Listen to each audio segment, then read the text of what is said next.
Sir, tribunal में हमने कुछ बदलाव किया है। हमारा जॉइंट पार्लियामेंट्री कमेटी का भी सुझाव आया था।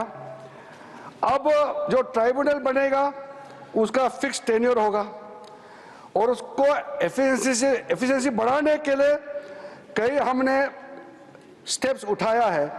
आज का दिन में टोटल जो केसेस पेंडिंग है, लिटिगेंट्स टोटल कितना केसेस है? 14,470 केसेस, नहीं सॉरी सर, 31,999 केसेस है, जिसमें मुस्लिम लिटिगेंट्स है 14,470 केसेस। तो 31,999 केसेस जो पेंडिंग है। तो हम ये समझते हैं कि ट्राइब्यूनल को मजबूत कराना बहुत ज़रूरी है।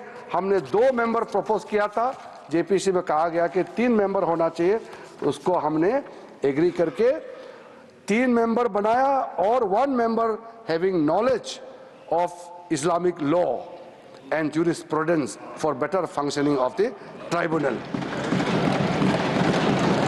और दूसरा sir, the composition of work tribunal has been expanded to both serving and retired officials, each serving for a fixed tenure of 5 years. Tenure को 5 years fix किया है, from the date of appointment or until they attain the age of 65 years, whichever is earlier.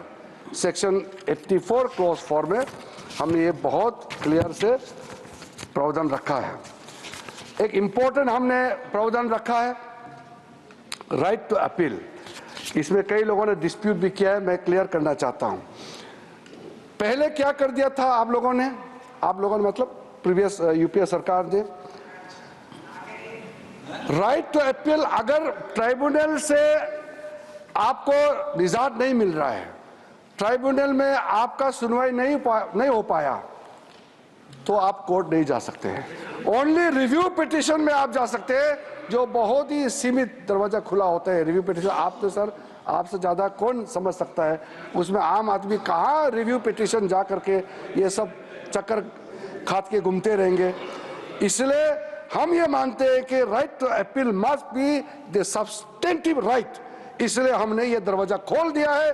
अगर tribunal में आपका हक नहीं मिला तो आप अपील कर सकते हैं, सिविल रिट आपका अपील करके किसी भी जगह में आपको जाने के लिए क्यों रोका जाना चाहिए।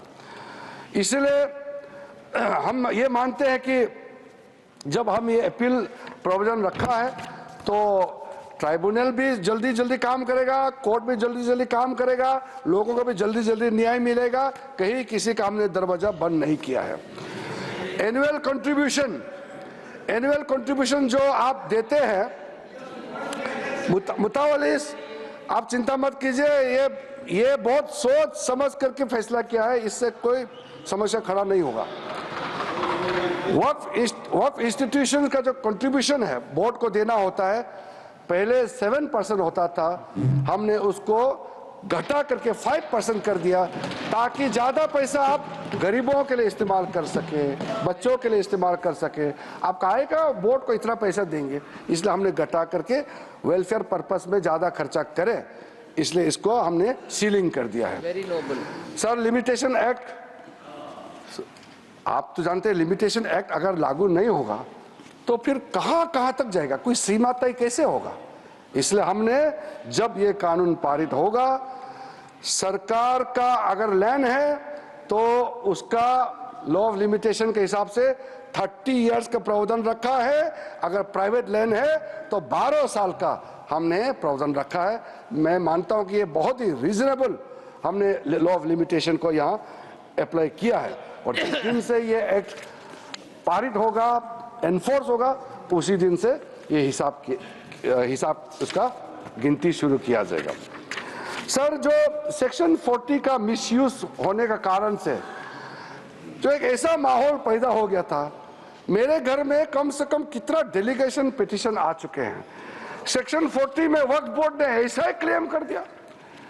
अभी जो न्यूज में भी आपने पढ़ा होगा, केरला में 600 क्रिश्चियन फैमिलीज का, जो वो लोग सब खेती करने वाले लोग हैं, फार्मर्स लोग हैं, किसान हैं, उनका जमीन जो केरला में मुनम्बम केस के नाम से अभी सब लोग ने पढ़ चुका होगा, उसको वहां वक्फ बोर्ड ने क्लेम कर दिया और वो कहीं भी नहीं जा पाया।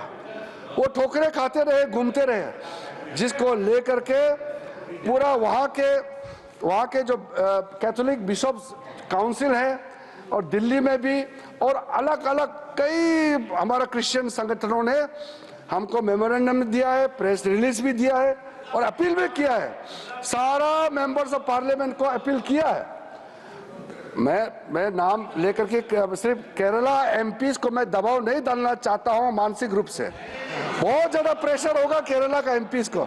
ये तो सबके लिए अपील किया है कि जो बड़े हमारे चर्च के जितने भी बड़े बड़े बॉडीज हैं उन्होंने अपील किया है कि अपना विवेक का इस्तेमाल करें और सारा मेंबर्स ऑफ पार्लियामेंट इस वक्त अमेंडमेंट बिल को समर्थन करना चाहिए। तो कम से कम चर्च का अपील को तो आप लोग मानिएगा। सर कई केसेस है, उसको तो मैंने कई बार दोहरा चुका है, इसलिए सारा केसेस तमिलनाडु का केस हो या कर्नाटका में जो केस हो या हरियाणा वाला गुरुद्वारा वाला को वक्फ क्लेम करना, कई केसेस है। मैं उसको साइड नहीं करना चाहता हूं क्योंकि संख्या बहुत ज़्यादा है, लेकिन सर ये बात तो मैं जरूर कहूँगा क्योंकि हम लोग इस महान सदन में बैठे हैं। 2013 में 123 प्रॉपर्टी को तो उस समय सरकार ने डी नोटिफाई कर दिया था। उसके बाद सर, उसके बाद कई लोगों ने कहना शुरू किया और स्टेटमेंट मीडिया में भी है कि ये पूरा पार्लियामेंट बिल्डिंग भी वक्फ प्रॉपर्टी है।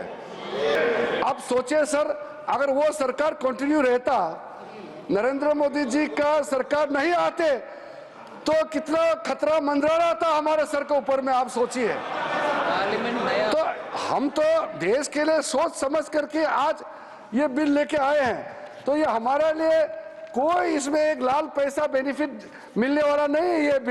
ये बिल करोड़ों गरीब मुसलमानों को फायदा पहुंचाने के लिए और गलत काम ना हो, गलत तरीके से दूसरा का जमीन को हड़प ना ले, इसको प्रतिबंध लगाने के लिए, रोकने के लिए अच्छा सोच के साथ हम ये बिल लेके आए हैं।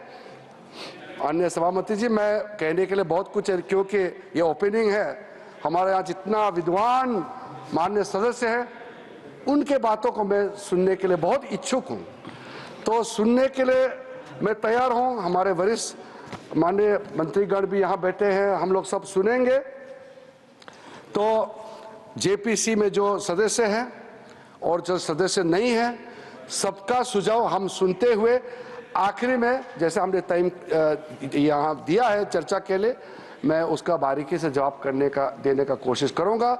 मैं सिर्फ ही इतना ही अनुरोध करूँगा कि आप ऐसा बात मत बोलिए जिससे हंगामा खड़ा हो जाएगा। ऐसा बात बोलिए जो सुन करके हमारा कानों को भी थोड़ा अच्छा लगेगा। हम बैठ करके सुनने के लिए तैयार है और चर्चा का स्तर ऊंचा होगा। मैं इसी उम्मीद के साथ आप सबको इस महत्वपूर्ण जो उम्मीद का जो हमारा बिल लेकर के आए हैं उसको समर्थन करने के लिए मैं अपील करता हूं। न्यूज नेशन अब व्हाट्सएप पर खबरों की ताजा अपडेट के लिए न्यूज नेशन के इस क्यूआर कोड को स्कैन करें